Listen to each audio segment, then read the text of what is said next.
सगळ्या डॉक्टरांचे इन्सेंटिव्ह वाढवले, त्यामुळे आता त्यांना सुद्धा तक्रार करण्यापेक्षा उत्साहाने आणि आनंदाने ते हे सगळं काम करतील. ते सगळं करत असताना त्याच्याबरोबर दुसरा मुद्दा सगळ्यात महत्त्वाचा आहे की त्याच्यातून जे उत्पन्न होणार आहे चांगल्या पद्धतीच्या दर्जेदार सुविधा आपण देतोय. MJPJ म्हणजे महात्मा फुले आरोग्य योजना, त्याच्यामध्ये पॅकेजेस वाढवले. ते एकही हॉस्पिटलमध्ये अनावश्यक उपाय घ्यायचे नाही अशा पद्धतीची आपण सूचना दिली.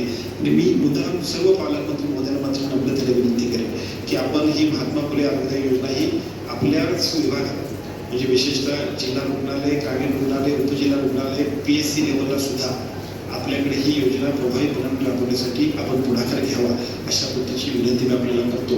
त्याचं कारण असं आहे, मी जेव्हा तामिळनाडूला गेलो होतो तेव्हा तामिळनाडूमध्ये एकूण योजनेतले 60% पैसे हे तिथल्या आपल्या योजनेतले सगळे पैसे महात्मा फुले आरोग्य योजनेसारखी तिथली ज्या सरकारची योजना आहे त्याचे सगळे पैसे हे आपल्या आस्थापना मिळत होते.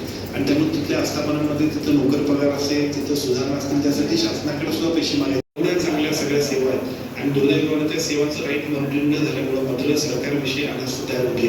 आणि त्याचबरोबर सगळ्या खाजगी हॉस्पिटलमध्ये जाण्याबरोबर खाजगी हॉस्पिटलमधला प्रचंड खर्च जो परवडत नाही तो सगळ्यांनी काम केलं तर मात्र निश्चितपणे हे सगळं काम अतिशय चांगल्या पद्धतीने लोकांच्यासाठी उपयुक्त ठरेल अशा पद्धतीचं काम